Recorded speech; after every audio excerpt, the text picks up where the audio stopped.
Hi, Love and Oceans friends. We are so excited to announce that today's $5 feature pattern is the Harmony Blouse. And the other amazing thing that we have to announce today is that Harmony Blouse is now available in sizes extra small to 5X. So we've added the updated size chart to this pattern. So today, this video is all about taking you through some of the details of the pattern, and I want to show you a quick tutorial for how to do that cute little closure in the back. If you are looking for an approachable, easy blouse pattern for woven fabrics, Harmony Blouse is really a great place to start. It is versatile and uses so many different types of fabrics, and from rayon challis to linen to really any kind of woven fabric that you can think of. I like using it with a more lightweight drapey woven, but the options, there's so many options for it. So let's talk a little bit about what this looks like. So the Harmony Blouse is a really simple swing woven top. It has a scoop neckline. It has some really simple bust darts here, and it should hit about like mid-hip. This is a pattern that's really great for spring, fall, and summer. And the sleeves that come with the pattern are a cap sleeve, a short sleeve, and a flutter sleeve. And one of the options that Tammy added on was this really cute petal sleeve. As you can see, this it has like an overlap. And it's just a really pretty detail to add on. And you can access that additional pattern add-on piece in the listing. And you can also find a blog post that has some more information on some other tweaks and stuff that you can make for your Harmony Blouse.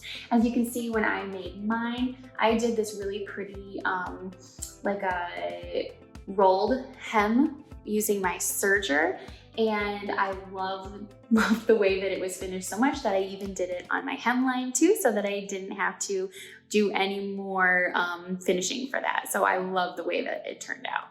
As far as fit, Harmony Blouse is meant to be a little bit more fitted at the bust line, and then it kind of flares out along the sides to more of a swing style. We get some nice shaping through that center seam line through the back, and so it really fits really beautifully. It's not very boxy, it's more swingy and flared out a little bit. The neckline is intended to be finished with a single fold bias tape. And so you'll have that single fold bias tape on the interior, kind of flipped to the interior. But I've seen other people finish the Harmony with like a facing that they've made themselves. I love to use the bias tape, and actually for this version, I use a double fold bias tape and finished it almost exactly the same way as the instructions indicated. I just folded my bias tape over the raw edge of the neckline, and I love that just real crisp, clean way that it's finished. The other thing I love about Harmony is that it has this really pretty button closure here at the top. It has this really beautifully finished little opening here, like a little keyhole opening.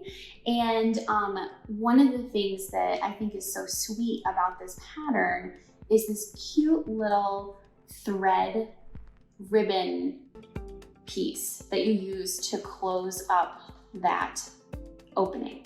Now, the Harmony has lots of ease inside of it, so some people have even been able to make Harmony without a button closure, or to just keep this just closed all the time and not even have to open it to put it on. So it's got a lot of nice ease inside of the pattern. Today, I'm going to show you how to make this. It's unbelievably easy, but I'm going to show you how to make this cute little ribbon thread closure for the Harmony Blouse.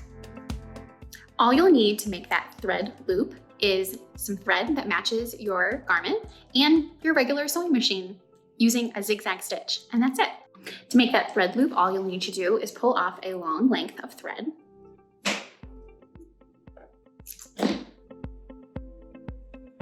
And then kind of arrange it so that there's 6 overlapping strands, at least. I like to do a little bit more than that just to have a little bit of a thicker thread piece.